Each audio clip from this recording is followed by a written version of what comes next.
አያቶላህ አሊ ኻሜኒ ታሪክ አንዳንድ ጊዜ ከትላልቅ ልብ ወለድ ጸሐፊዎች በላይ እጅግ አስገራሚ ድራማዎችን ይሰራል። እስቲ ለአፍታ ይህንን የታሪክ መጋረጃ እንፈትሸው።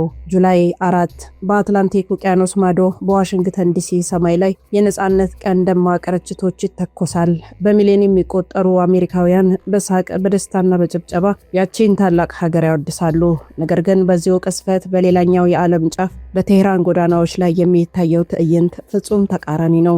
ለ40 ዓመታት ያህል በየሳምንቱ አርብ መድረክ ላይ የወጡ አሜሪካን ታላቋ ሰይጣን እያሉ ሲረግሙ ሲያወግዙ የኖሩት አያቶላህ አሊ ኻሜኒ አስከሬን በሚሊዮኖች ለቅሶ ዋይታና አሜሪካ ትውደም በሚል ቁጡ መፈክር ታጅቦ ወደ መቃብር ይወርዳል። ታሪክ እንዴት ያለ ጥልቅና አሳዛኝ ቀልድ አለው።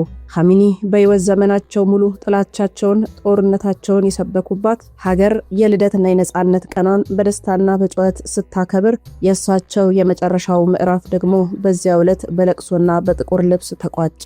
የአንዱ ዓለም የነጻነት ርችት ብርሃን ከሌላኛው ዓለም የመቃብር ጨለማና ጥልቅ ሐዘን ጋር በአንድ ቀንና በአንድ ሰዓት ላይ ተገጣጥሟል። የመገጣጠም ተራ ድንገተኝነት አይደለም። በምድር ላይ የነበሩ ሁለት ታላላቅ ተቃራኒ ኃይሎች እስከ መጨረሻው መጋረጃ ድረስ እንዴት በታሪክ ገመድ እንደተሳሰሩ የሚያሳይ መቼም የማይረሳ አስፈሪ፣ አሳዛኝ እንዲሁም ደግሞ ሌሎች እንደሚሉት ውብና ማራኪ የታሪክ ምላሽ ነው። በአያቶላህ አሊ ኻሜኒ ቀብር ላይ ምን ታየ? ሰላም፣ ጤና፣ ፍቅር፣ በረከት ተመኘንላችሁ ውድ ቤተሰቦቻችን በያላችሁበት የዓለም ዳርቻ ሁሉ እንደምን ቆያችሁን? በአዲስ ርዕሰ ጉዳይ ተገናኝተናል። የአዲስ ርዕሰ ጉዳይ መላው ዓለምን ያጥለቀለቀ ዜና ሆኗል። ኢራኑ የበላይ መሪ አያቶላህ አሊ ኻሜኒ ከዚህ ዓለም በሞት ብሌታቸውን ተከትሎ ታሪካቸው በሕይወት ዘመናቸው የነበሩ ጣውረዶች የቀብራቸው ሁኔታ በዓለም አቀፍ መድረክ ከፍተኛ የሆነ ትኩረትን ስቧል። እጅግ በጣም ልብ አንጠልጣይ የሆኑ ክስተቶችም በቀብሩ ላይ ታይተዋል ማለት ነው። በእስልምና ደግሞ አንድ ሰው ከሞተ በ24 ሰዓት ውስጥ አፈር መቅመስ አለበት። የሳቸው ግን ወራትን ተሻግሯልና ከህይወት እንዲሁም ሞተውም ዋጋ የከፈሉ መሪ እያሏቸው ነው። ለመሆኑ ምን ተፈጠረ? የአሜሪካ የነጻነት ቀንስ የሚለውን ከእናንተ ጋር ልንፈትሸው ወደናል። አብራችሁን ስለምትሆኑ ከወዲሁ እናመሰግናለን። የምታተፉበት ዝግጅት ስለሆነ እስከ መጨረሻው አብራችሁን ቆዩ። ሮማን ጸጋዬ ነኝ ከአክሱም ቲዩብ። ሰናይ ቆይታ ይሆንላችሁ። አያቶላህ አሊ ኻሜኒ የኢራን እስላማዊ አብዮት መሪ ከሆኑ ከአያቶላህ ኻሜኒ በመቀጠል ሀገሪቱን ለበርካታ አስርት ዓመታት በበላይነት የመሩ ጠንካራ መሪ ነበሩ ይሏቸዋል። የሀገር ውስጥ ጀብዱንም ሲያነሱ የአብዮቱ ግንባር ቀደም መሐንዲስ እንደ አውሮፓውያኑ የዘመን ቀመር በ1979 የኢራን ንጉሳዊ አገዛዝ ሻህ ሲወድቅ ኻሜኒ ከአብዮቱ ግንባር ቀደም መሪዎች አንዱ ነበሩ። እንደ አውሮፓውያኑ የዘመን ቀመር በ1981 የኢራን ፕሬዝዳንት ሆነው በመመረጥ የኢራን ኢራቅ ጦርነት በነበረበት አስቸጋሪ ወቅት ሀገሪቱን በጽናት መርተዋል። የውጭ ተጽዕኖና የመቋቋም ዘንግ የተባለው ኻሜኒ ኢራንን በመካከለኛው ምስራቅ ታላቅ ተጽዕኖ ፈጣሪ ሀገር ለማድረግ የሊባኖስ ሂዝቦላህ፣ በየመን የሚገኙ ሁቲዎችንና በጋዛ የሚገኘውን ሐማስን በመደገፍ የራሳቸውን ወታደራዊና ፖለቲካዊ መረብ ዘርግተዋል። ይህም ኢራንን በዓለም መድረክ በቀላሉ የማይደፈር ኃይል አድርጓቸዋል። አያቶላህ አሊ ኻሜኒ ለ40 ዓመታት ያህል የመካከለኛው ምስራቅን የፖለቲካ የቼዝ ጨዋታ በበላይነት የገሩም የስልጣን መጋረጃውን በስተጀርባ የነበሩ ታላቅ መሐንዲስ ነበሩ። ታሪካዊ ጀብዷቸው የሚጀምረው በ1979 የኢራን እስላማዊ አብዮት ንጋት ላይ ነው። የንግስናው ዘውድ ሻህ መሐመድ ሬዛ ፓህላቪ ሲንከባለል የሀገሪቱ መንፈሳዊ መሪ አያቶላህ ኻሜኒ ከስደት ሲመለሱ ኻሜኒ የአብዮቱ ቀኝ እጅ ሆነው በታሪክ መድረክ ላይ ብቅ አሉ። ኢራንና ኢራቅ በደምና በእሳት በተቀጣጠለ ጦርነት ውስጥ ሲማገዱ እሳቸው ሀገሪቱን በፕሬዝዳንትነት መርተዋል። ይሁን እንጂ እውነተኛው ታሪክ ጀብዷቸው የተጻፈው እንደ አውሮፓውያን የዘመን ቀመር በ1989 ሁለተኛው የበላይ መሪ ሆነው ከተሰየሙ በኋላ ነው። ሱፕሪም ሊደር ኻሜኒ ኢራንን ከውስጥ ድህነት ከውጭ ማዕቀብ አውጥተው በክልሉ ማንም የማይደፍራት የማይበገር ምሽግ አደረጓት። የእሳቸው ትልቁ ዓለም አቀፋዊ ጀብዱ የመቋቋም ዘንግ አክሲስ ኦፍ ሬዚስታንስ በመባል የሚታወቀው ኔትወርክ መፍጠራቸው ነው። ከቴህራን ተነስቶ የሊባኖስ ሂዝቦላህን አጠናክሮ በጋዛ የሐማስን ክንድ አበርትቶ በየመን የሁቲዎች ሚሳኤልን አስታጥቆ እስከ ሶሪያ ድረስ የሚዘልቅ ወታደራዊ የቁልፍ መስመር ዘረጉም። የጀብዱ ኢራንን በዓለም መድረክ ላይ የትኛውንም ሀያል ሀገር በአይነ ቁራኛ እንድትመለከት የራሷን የጂኦፖለቲካ ቀመር እንድትወስን ያደረገ ታላቅ የታሪክ ምዕራፍ ነበረም። የኻሜኒ የፖለቲካ ጉዞ የአልጋ ባልጋ አልነበረም። ሕይወታቸው በሞት ጥላ ስር በከባድ ፈተናዎች የተሞላች ነበረች። ሸብረክ ያሉባቸው ነገር ግን ደግሞ ሳይወድቁ ያለፉባቸው የታሪክ አጋጣሚዎችን በርካታ ናቸው። የመጀመሪያውና ትልቁ የሞት አፋፍ ክስተት የተመዘገበው እንደ አውሮፓውያኑ የዘመን ቀመር ሰኔ 27 ቀን 1981 ነበረ። በአቡዛር መስጊድ ውስጥ ንግግር እያደረጉ ሳሉ ከፊት ለፊታቸው በተቀመጠ የድምጽ መቅረጫ ቴፕ ሪከርደር ውስጥ የተደበቀ ቦምብ ፈነዳ። በወቅቱ ደረታቸው እና ሳንባቸው ክፉኛ ተጎድቶ ቀኝ እጃቸው ሙሉ በሙሉ ሽባ ሆነም። ከዚህ አስፈሪ የግድያ ሙከራ በተአምር የተረፉት ኻሜኒ ከዚያ ጊዜ ጀምሮ በደጋፊዎቻቸው ዘንድ ሕያው ሰማዕት እየተባሉ መጠራት ጀመሩ።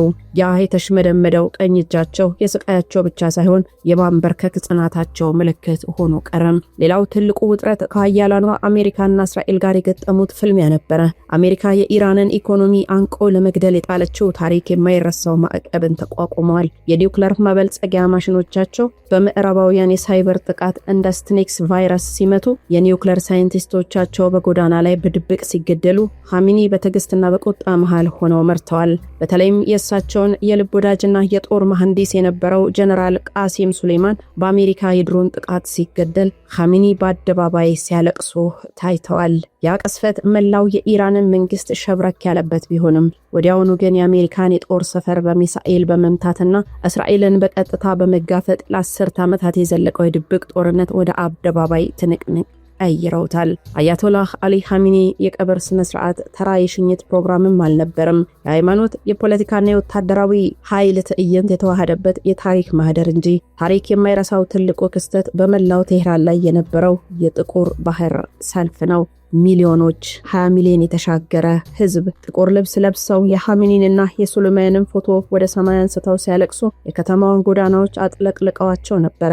ነገር ግን ከሁሉ በላይ የታሪክ ምሁራንን ያስገረመው ክስተት የስሜትና የብረት ውህደት ነበርም። በአንድ በኩል በሚሊዮኖች የሚቆጠሩ ሰዎች በሃይማኖታዊ መዝሙርና ለቅሶ መሬቱን ሲያናውጡት፣ በሌላ በኩል ደግሞ ከባድ ሚሳኤሎች፣ የጦር ታንኮች፣ ዘመናዊ ድሮኖች የከተማዋን አደባባይ ሞልተውት ነበርም። አስከሬናቸው ወደ መቃብር ስፍራው ሲጓዝ ታላላቅ የጦር አዛዦች፣ የሃይማኖት ሊቃውንት በመሪው አስከሬን ዙሪያ ተከበው በጋራ ሆነው ለአሜሪካና ለእስራኤል ሞት ይሁን የሚለውን መፈክር በለቅሶ ድምጽ ሲያስተጋቡት፣ በቀብሩ ስነ ስርዓት ላይ የተገኘው የውጭ ሀገር ዲፕሎማት ሳይቀር የታሪኩን ግርማ ሞገስና አስፈሪነት እንዲያስተውል ያደረገ መጋረጃው ከተዘጋ በኋላም ለዘመናት የሚታወስ ክስተት ሆነ።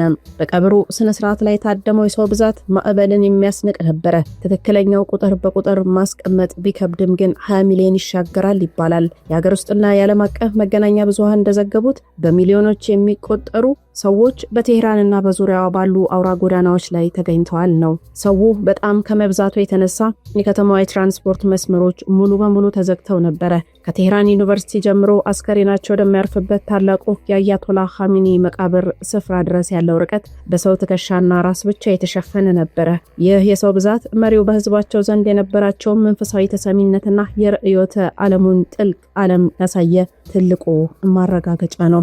የክስተት ታሪክ ራሱ የጻፈው እጅግ አስገራሚና ምሳሌያዊ ትርጉም ያለው ድንቅ ድራማ ይመስላል። አያቶላህ አሊ ኻሜኒ ለ40 ዓመታት ያህል በየሳምንቱ አርብ በሚያደርጉት ንግግር ታላቋ ሰይጣን እያሉ ሲረግሟት የኖሩት የአሜሪካ የነጻነት ቀን ጁላይ 4 ሲከበር በዚያው ዕለት የእሳቸው አስከሬን ወደ መቃብር ወርዷል። ይህንን መገጣጠም እጅግ አስደናቂ የሚያደርገው በሁለቱ ተጻራሪ ዓለማት ላይ የታየው ተቃርኖ ነው። በአትላንቲክ ውቅያኖስ ማዶ በዋሽንግተንና በኒውዮርክ ሰማይ ላይ ደማቅ ርጭት ይተኮሳል። ሐምሌ ወር ጁላይ አሜሪካውያን በደስታ በነጻነት መዝሙርና በባርቤኪው ጭስ ታጅበው የሀገራቸውን መመስረት ያከብራሉ። በሌላኛው የዓለም ጫፍ በቴህራን ደግሞ የአሜሪካ ዋነኛ ጠላት የነበሩት መሪ በሚሊዮኖች ለቅሶ በሐዘን ጥቁር ልብስ አሜሪካ ትውደም በሚል መፈክር ታጅበው ወደ መቃብር ይወርዳሉ። የአንዱን ዓለም የደስታ የነጻነት ጩኸት ከሌላኛው ዓለም ጥልቅ የሐዘን የቁጣ ለቅሶ ጋር አንድ ቀን አንድ ሰዓት ላይ ይገጣጠማሉ።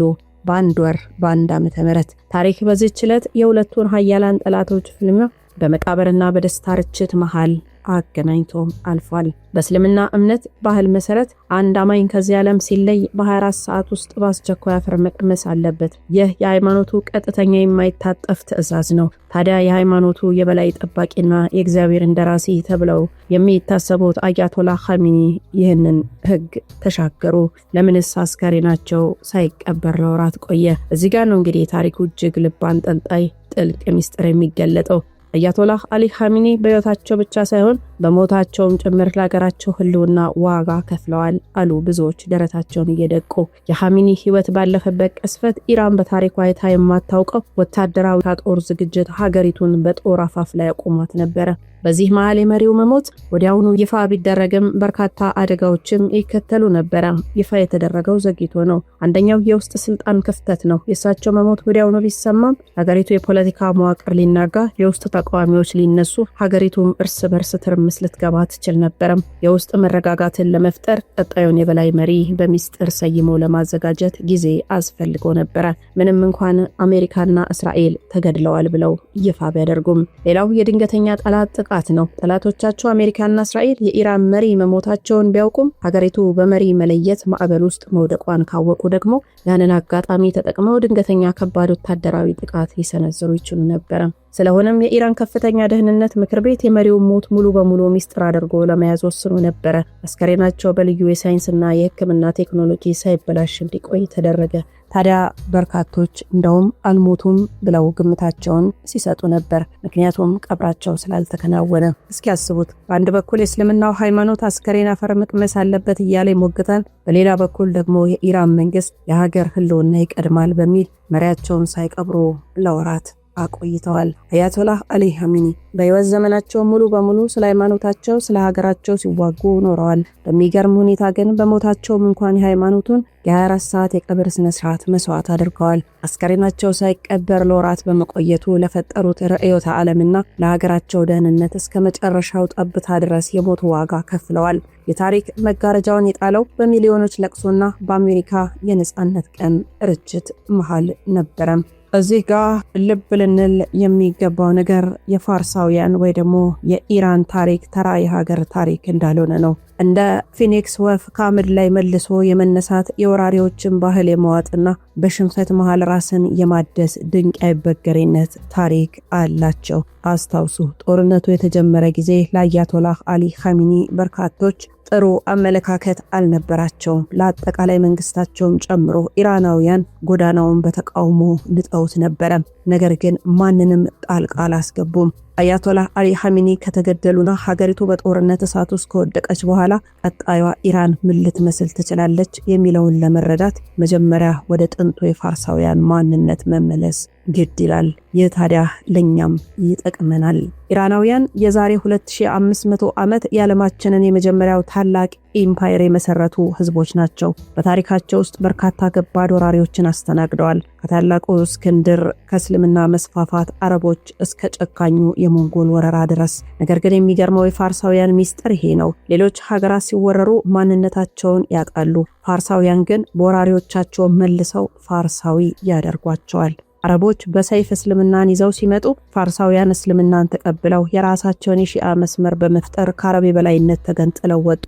የፋርሳውያን ስነ ጽሑፍ፣ ፍልስፍና፣ ፖለቲካ፣ ጥበብ ሁልጊዜም ከውጭ ከሚመጣው ኃይል በላይ ጠንካራ ሆኖ ይኖራል። ይህ የመቆየት እና የመላመድ ስነ ልቦናቸው በደማቸው ውስጥ ያለ ጥንታዊ ዲኤንኤ ነው ይሏቸዋል የታሪክ ጸሐፍቶች። የኻሜኒ መሞትና የአሁኑ የዩኤስ እስራኤል ጦርነት ኢራንን በአራት አቅጣጫዎች ሊመሯት ይችላሉ እየተባለ ነው። ኢራን በአሁኑ ሰዓት መሪያቸውን አጥተው በከባድ ጥቃት ውስጥ ቢሆኑም ይህ ህዝብ በታሪኩ ሲጠቃ ይበልጥ የመተባበር ባህሪ ያለው ህዝብ ነው። የወደፊቷ ኢራን ራሷን ከአደጋ ለመከላከል የመጨረሻውን የጦር መሳሪያ የኒውክሌር ቦምብ በይፋ ልታበለጽግ ትችላለች። ከምዕራባውያን ጋር ያለው ድርድር ሙሉ በሙሉ በማብቃቱ ሀገሪቱ ወደ ፍጹም ወታደራዊ አምባገነንነት በመቀየር በሚስጥር የኒውክሌር ባለቤት መሆኗን ልታወጅ ትችላለች። ተተኪው ሙጅታባ ሚስጥራዊ ሚናም በዜናው ላይ እንደተጠቀሰው የኻሜኒ ልጅ ሙጅታባ ከተገደለው ጥቃት ጀምሮ በአደባባይ አልታየም። ቀጣዩዋ ኢራን በሁለት መንገድ ልትጓዝ ትችላለች ይባላል።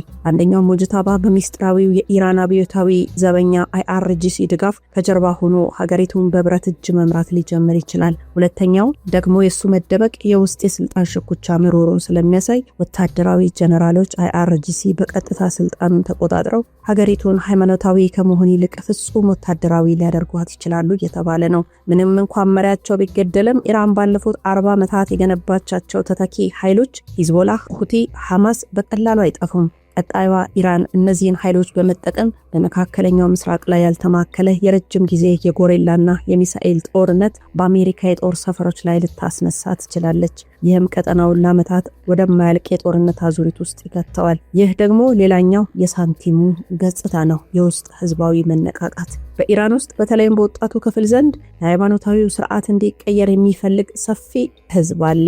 ይህም ህዝብ ግን አይታችኋል፣ ዝም ብሎ ሀገሩን ለውጭ ወራሪ አልሰጠም። የኻሜኒ መጋረጃ መውደቅና የኢኮኖሚው መፈራረስ የውስጥ ተቃዋሚዎች አሁን ነው ታሪካዊው ጊዜ በሚል አዲስ የውስጥ አብዮት እንዲቀሰቀስ በር ሊከፍት ይችላል። ነገር ግን ጣልቃ አያስገቡም። ይህ ከሆነ ፋርሳውያን ወደ ጥንቱ ዓለማዊና ዘመናዊ ማንነታቸው ለመመለስ ትልቅ የለውጥ ጉዞ ሊጀምሩ ይችላሉ።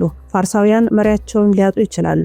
ህንፃዎቻቸው በቦምብ ሊፈርሱ ይችላሉ። ነገር ግን የ2500 ዓመት የስልጣኔ ታሪካቸውና ማንነታቸውን ማንም ሊቀማቸው አይችልም። አያቶላህ አሊ ኻሜኒ ወደ መቃብር ወርደዋል። ነገር ግን ከሳቸው ሞት በኋላ የሚቀሰቀሰው የፋርሳውያን ቁጣ ቀጣዩዋ ኢራን የምትይዘው አቅጣጫ መላው ዓለምን ወዳልተጠበቁ የታሪክ ማዕበል ውስጥ እየከተተው ነው።